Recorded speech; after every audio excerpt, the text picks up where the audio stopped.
Fala pessoal, tudo bem? Professor Geografia em mais uma aula mega importante para sua preparação, SpaceX. SpaceX revisão, reta final. Ó, pensa numa prova bem feita. Mas Jean não presta SpaceX, se presta FUVEST, Unesp, Unicamp, tem que assistir essa aula, vai te ajudar demais, porque a prova é muito boa, muito bem elaborada e o nível de dificuldade que se compara ao nível de dificuldade da FUVEST.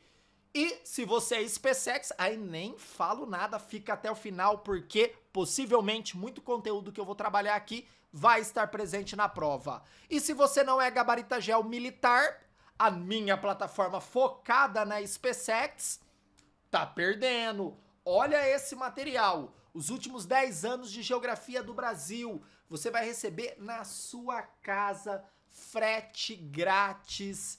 E olha aqui, geografia geral. Pensa no material bem feito, correção de redação. Gente, é outro nível, outro nível. Você vai ter ali uma preparação focada para SpaceX, com monitoria, comigo e com os outros professores do Gabarita Gel, porque nós somos especialistas e você sabe que a prova de humanas para SpaceX é muito importante. Vamos para a aula? Gabarita Gel militar. Primeira questão é uma questão, olha aqui, de geografia econômica.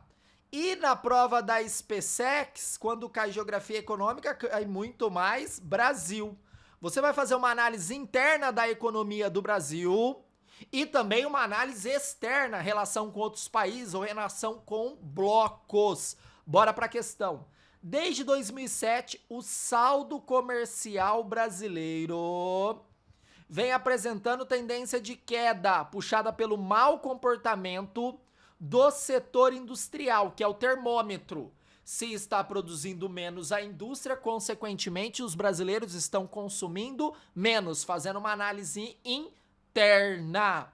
Consumindo menos, você tem o quê? Uma retração da economia e isso vai impactar, por exemplo, em indicadores de desemprego. Você vai ter uma alta do desemprego. Se a indústria está produzindo menos, ela vai mandar embora funcionário.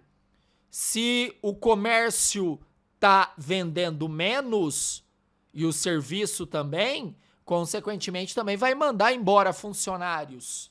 Então, uma retração do setor industrial impacta diretamente o setor de comércio e serviços, vira uma bola de neve. O único que é mais blindado e não totalmente é o setor primário da economia. Mineração, agricultura, pecuária. Por quê? Eles têm o principal foco a exportação e não tanto o mercado interno. Como a nossa indústria ela não é tão competitiva se comparado com a indústria da Europa, dos Estados Unidos, dos tigres asiáticos, da China, o nosso foco é mercado interno. Bora lá. Em consequência, perda da competitividade da economia brasileira. Tá? Então, isso é importante. A nossa indústria, ela tem dificuldade para competir no cenário global. Então, aquilo que eu falei, o foco fica no mercado interno. Vamos lá, vamos analisar. A perda sistêmica da competitividade da indústria nacional e a consequente queda da sua participação na formação da riqueza nacional estão associadas, dentre outros. Primeiro ponto, vem cá. Se cai uma questão dessa na SpaceX, você vai estar tranquilo? Claro, porque você é gabarita gel, coloque isso na sua cabeça. Então você vai para cima da questão. Tá, Jean, mas e se cai uma questão que fala de indústria, mas com um caráter mais histórico, como que pode cair? Por que você tá falando isso, Jean? Porque, galera, é assim que pode aparecer. Uma análise mais atual ou uma análise histórica do processo de industrialização do Brasil. Essas duas formas que pode estar presente na prova. Tá, se cai essa parte mais histórica, Jean, como que vai ser abordado? Vai ser abordado em relação ao processo que se deu a industrialização no Brasil. Então eu venho lá de trás, ó, A substituição das importações. É o primeiro estágio da nossa indústria, né? Jean, explica rapidinho. Sim, vem cá. Então, o capital excedente do café, né? A galera exportava muito café e ganhava muito dinheiro. Os cafeicultores tinham dinheiro guardado e passaram a investir em indústria. Tá, Jean, mas por que se o café dava lucro? Porque o café entra em crise no início do século XX. Por quê, Jean? Porque a Europa, que era o principal comprador, estava em guerra. Deixaram de comprar. E também deixaram de exportar para o Brasil produtos industrializados que essa elite comprava? Isso mesmo. Não tinha para quem vender o café e não tinha de quem comprar móveis, roupas que eram exportados para o Brasil. Aí os cafeicultores pegaram o dinheiro que eles tinham no bolso e investiram em indústria. Aí nós temos outro estágio, que é a indústria de base. E aí a gente já vem aqui para Getúlio Vargas. Então, indústria de base, para que no futuro nós tenhamos o quê? Uma indústria de bens de produção não duráveis e de bens de produção duráveis. Tudo bem? Tá, Gia, mas o que é indústria de base? Cara de SpaceX, hein? Indústria de base. Vamos lá. Ó, petroquímica. Tudo bem? Tranquilo? Entendam? Mineração, siderurgia, metalurgia. Vargas fez? Fez muito. Eu vou lembrar aqui da política. O petróleo é nosso. Criação dela, da Petrobras. Depois da Companhia Siderúrgica Nacional, aquela troca. O Brasil apoia os aliados e os Estados Unidos constrói a CSN, a nossa primeira siderúrgica.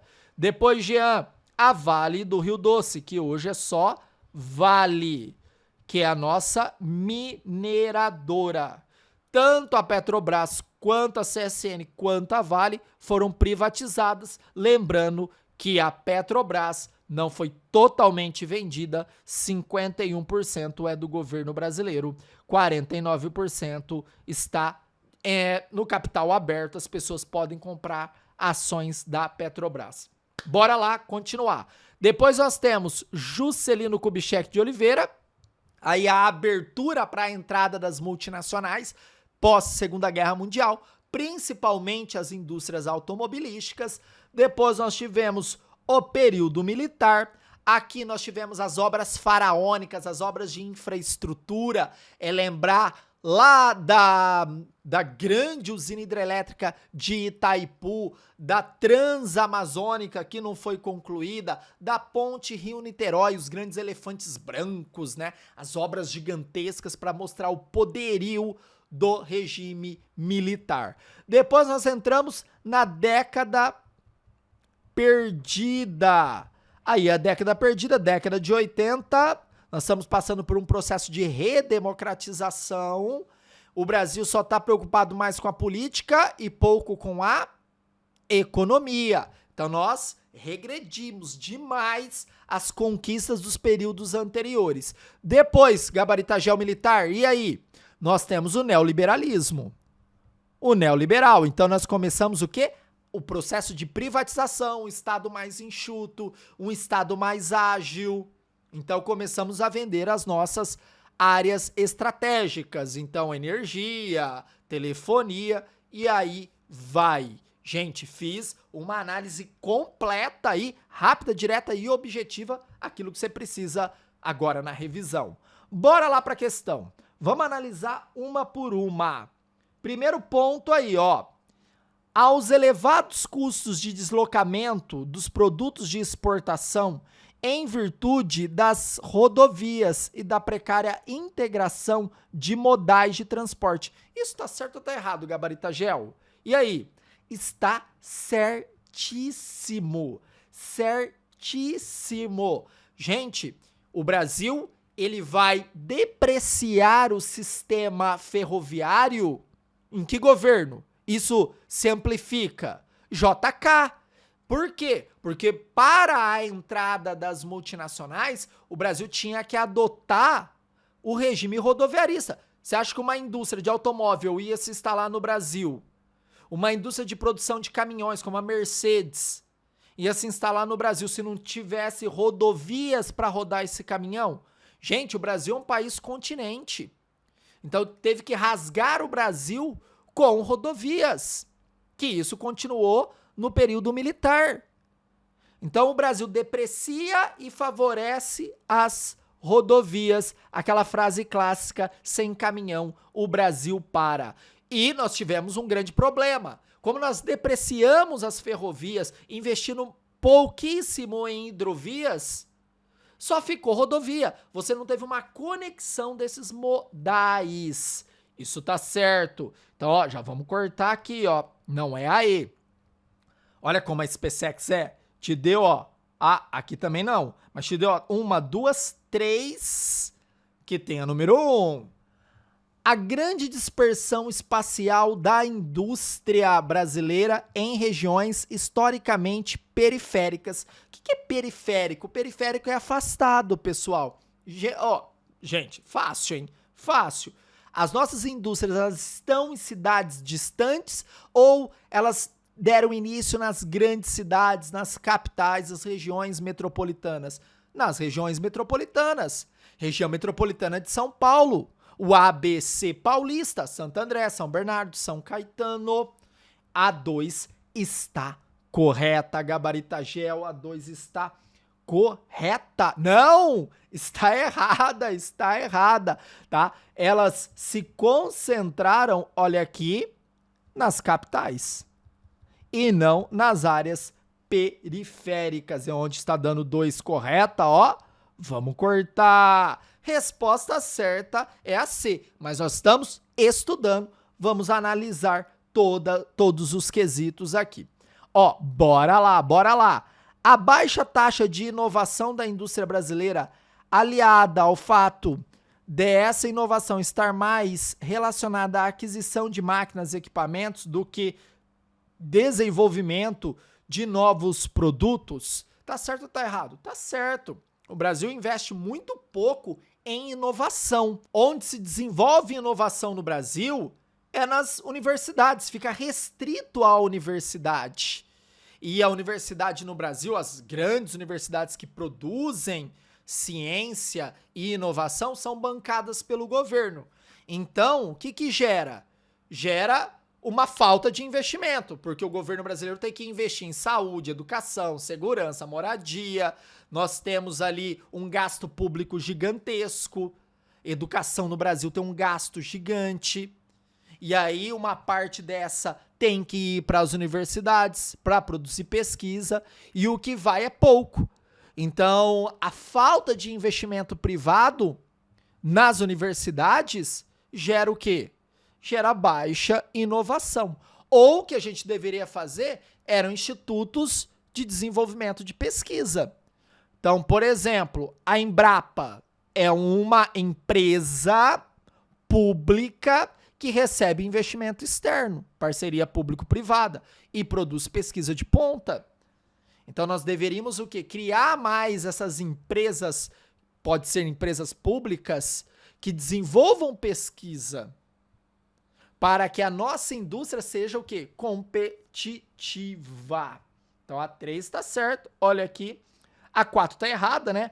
Aos inúmeros acordos bilaterais assinados pelo país, restringindo o número de seus parceiros comerciais no mercado externo. Tá, gente? Não faz sentido. Olha aqui. Você tem acordos bilaterais entre países. Então, o Brasil vende e o Brasil compra. E isso estimularia ainda mais a indústria. E não vai impactar numa retração do setor industrial. Olha a 5 que está correta. A franca mecanização das operações portuárias de embarque e desembarque e a intricada burocracia nos portos, provocando atrasos e congestionamento nas exportações. Perfeito, perfeito. Muitos dos nossos portos, eles não são preparados para receber embarcações muito grandes, tá? Que tem uma calha muito profunda. os portos no Brasil eles precisam se adaptar a essa nova realidade de grandes navios. Esse é um dos entraves, tá? Outros entraves é a burocracia de liberação, a burocracia de vigilância, vigilância sanitária, vigilância da Receita Federal, da Polícia Federal. Nós deveríamos o quê? Facilitar esse trânsito e não colocar ali travas.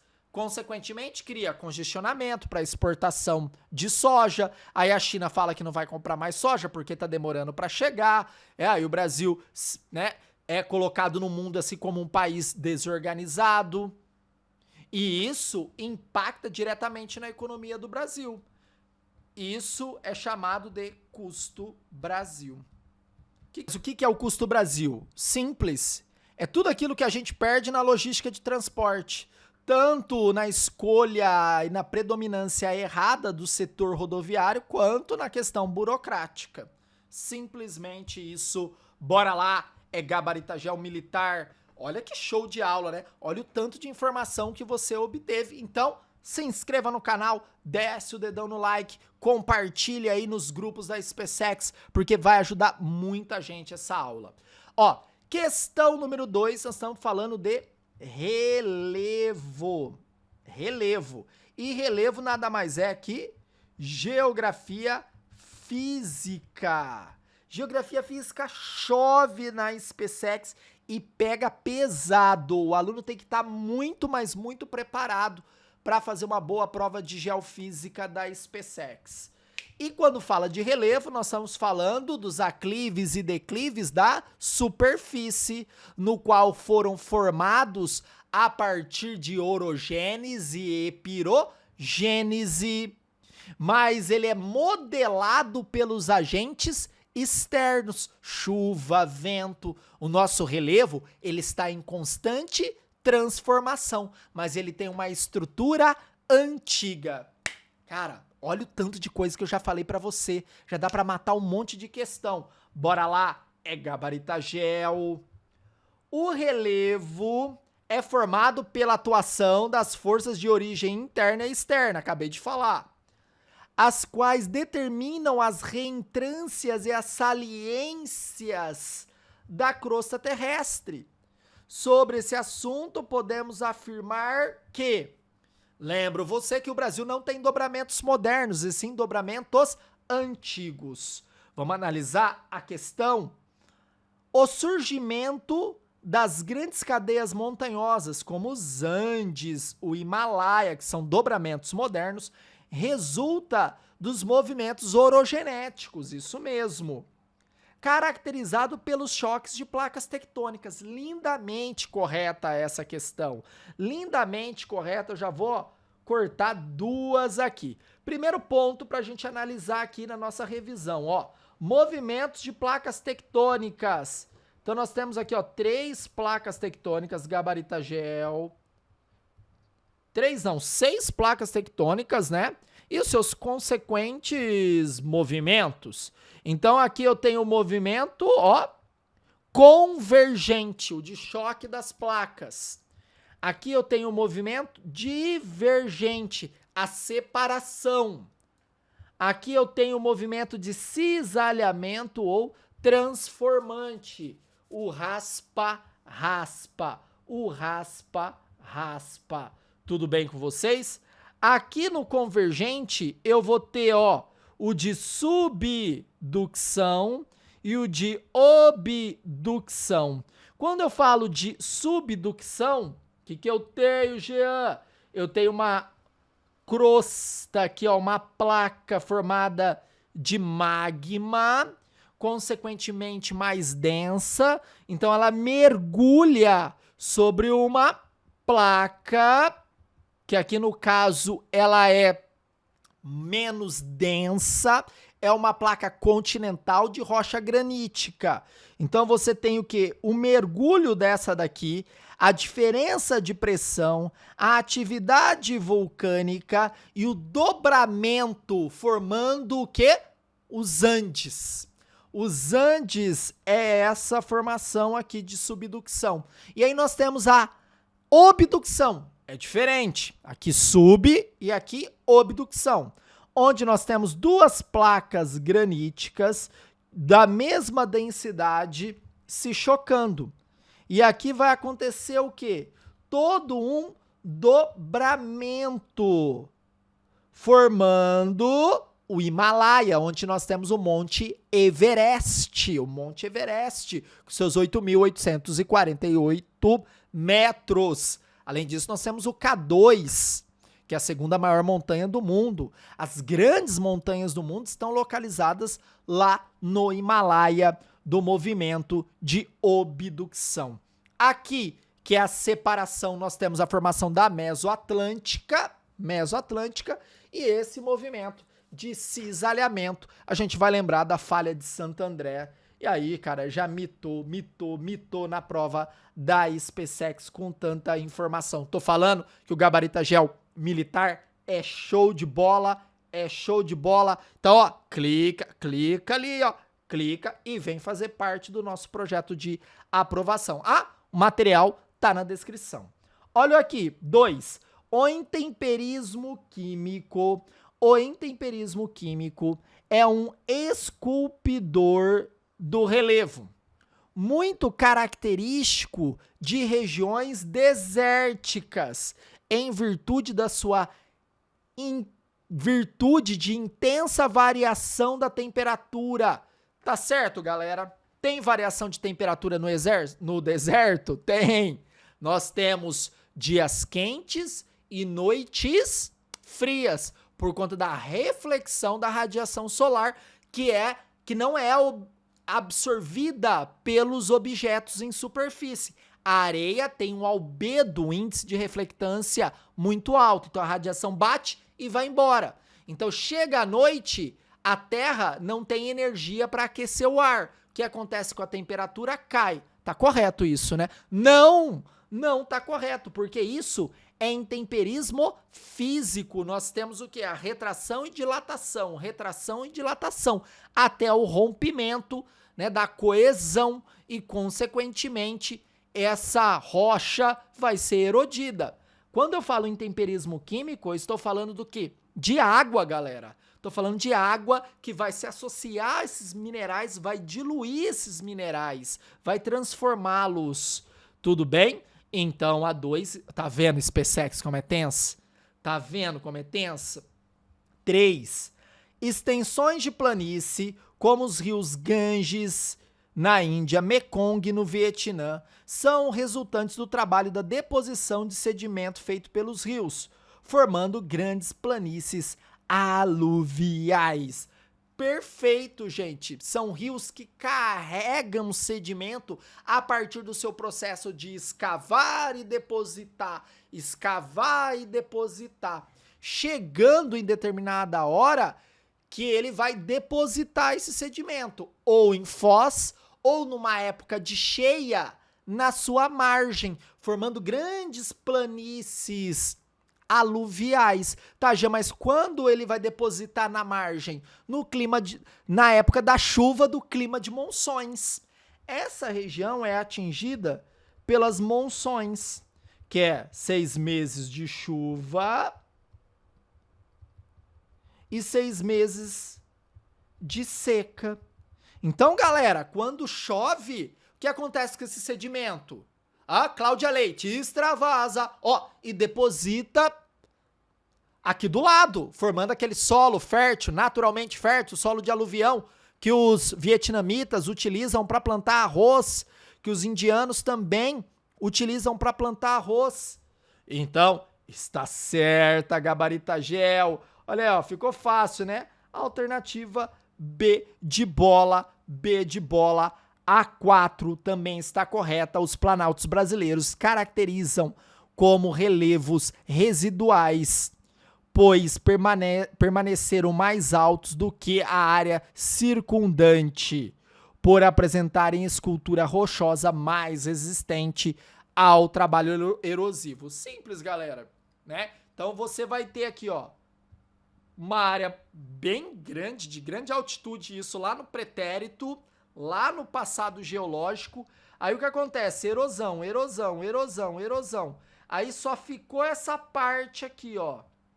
Toda a parte do entorno aqui foi erodida. Essa parte quer dizer o quê? Que ele é mais resistente, tem uma rocha mais coesa, uma rocha, né, muito mais resistente a essa ação dos agentes intempéricos.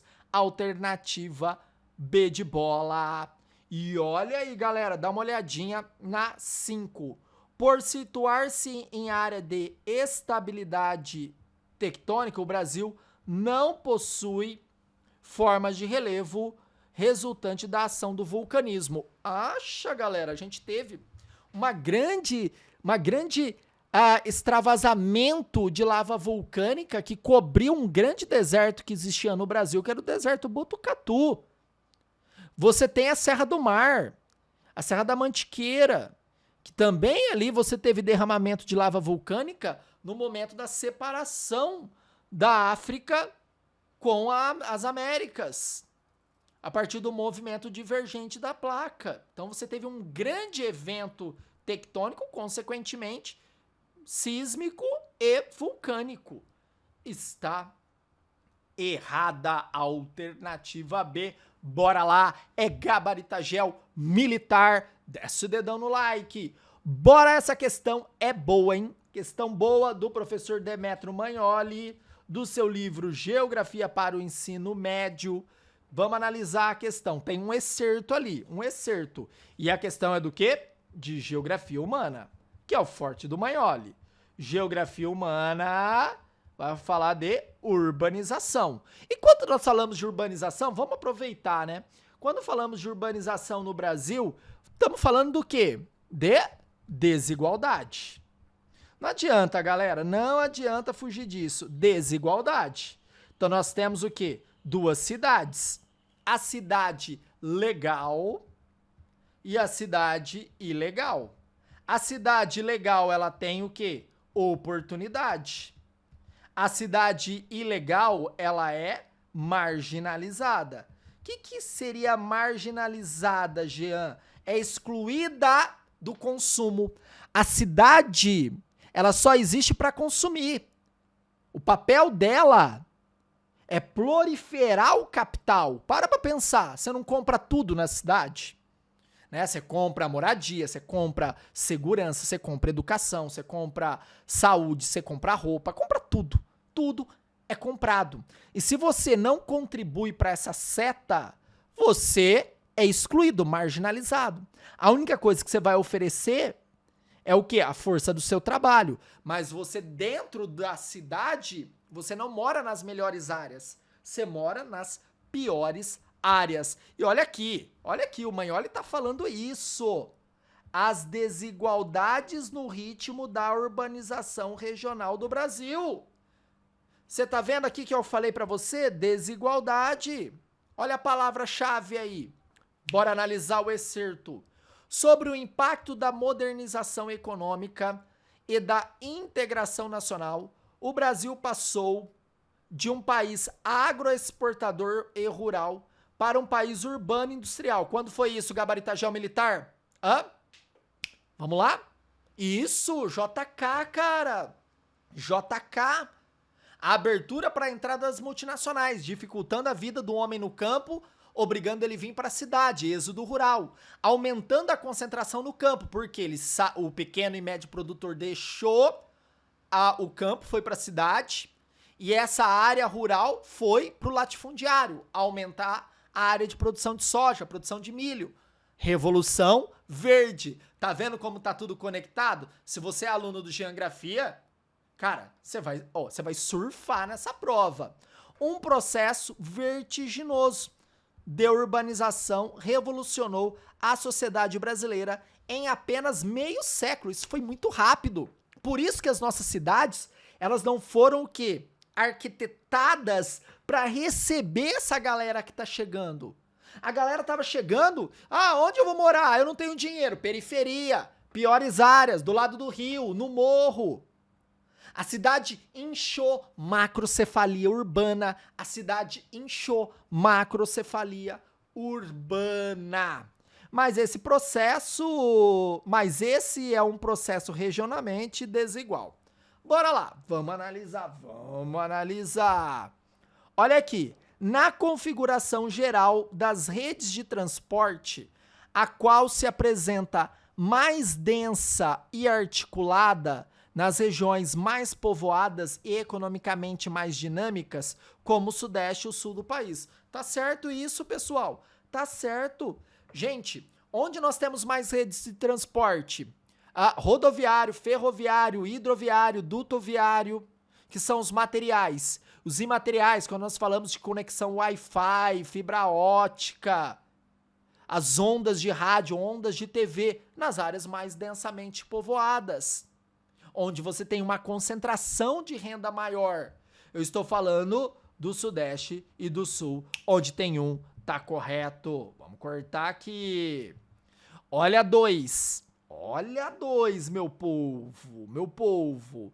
Na configuração de suas redes urbanas, as quais se apresentam menos integradas, como o Norte e o Centro-Oeste, são caracterizadas por um pequeno número de metrópoles e um grande número de cidades médias com a função de capitais regionais. Não, pessoal, não.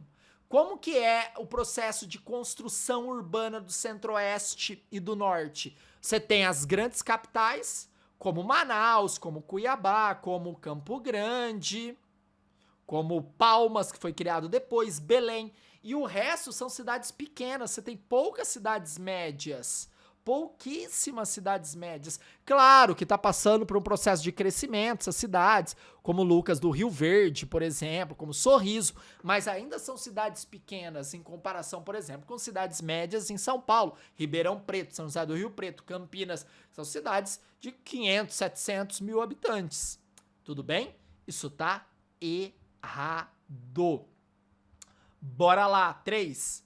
Nas fortes diferenças no ritmo de transferência da população do meio rural para o meio urbano, destaca-se a região Nordeste, que devido ao intenso fluxo rural sofrido, conheceu uma rápida trajetória de urbanização. Então, nas fortes diferenças do ritmo, né, de êxodo rural, a região Nordeste, devido, olha aqui, a esse intenso êxodo rural, ela conheceu uma rápida trajetória de urbanização?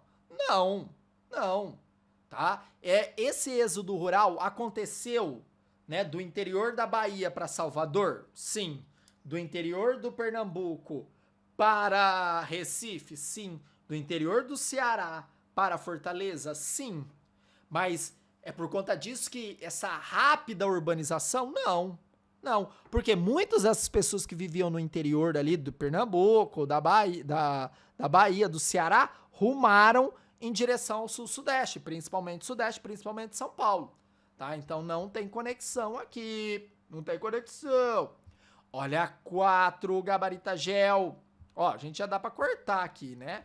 A gente já corta isso, a gente já sabe a resposta. Mas vamos analisar. Nos diferentes níveis de investimento de capital realizados tanto pelo Estado como por empresas nacionais e transnacionais que, selecionando um número reduzido de cidades no país, acabaram determinando o processo de metropolização, acentuado no Centro-Sul. Perfeito! As grandes multinacionais que começaram a se instalar lá no período JK, depois no período militar, depois no período neoliberal, sempre escolheram as cidades que estavam no Centro-Sul, onde já tinha mais pessoas, onde tinha concentração do capital, desde lá do café. Por isso que eles... não, vou investir onde? Vou investir em outro lugar? Não, eles tiveram que ter um incentivo para investir em outros lugares, tá? Por exemplo, Manaus, onde nós temos a Zona Franca de Manaus. Incentivo. O governo bancou a ida deles lá. Reduzindo impostos, dando infraestrutura. Beleza? Curtiram, galera? Aqui é a alternativa D, tá? Curtiram, galera? Show de bola. Falei muita, mas muita coisa mesmo nessa nossa revisão do gabarita gel militar pra cima deles. Se é teu sonho estar na SpaceX, provar para todo mundo que você pode, para tua família, para os seus amigos, aquele sonho de estar lá, se tornar oficial, que começou lá atrás, quando você era jovenzinho, vai se concretizar agora com o nosso apoio, beleza? E se não der certo, tem que fazer mais um projeto, olha aqui, gabaritagelmilitar.com.br, história, geografia, literatura, gramática, ó, monitoria comigo, com o Silvestre, com o Baglini, é a melhor plataforma, a mais focada, vem estudar com a gente, correção de redação, ó, link ali embaixo. Valeu, galera, conhece, divulgue, show!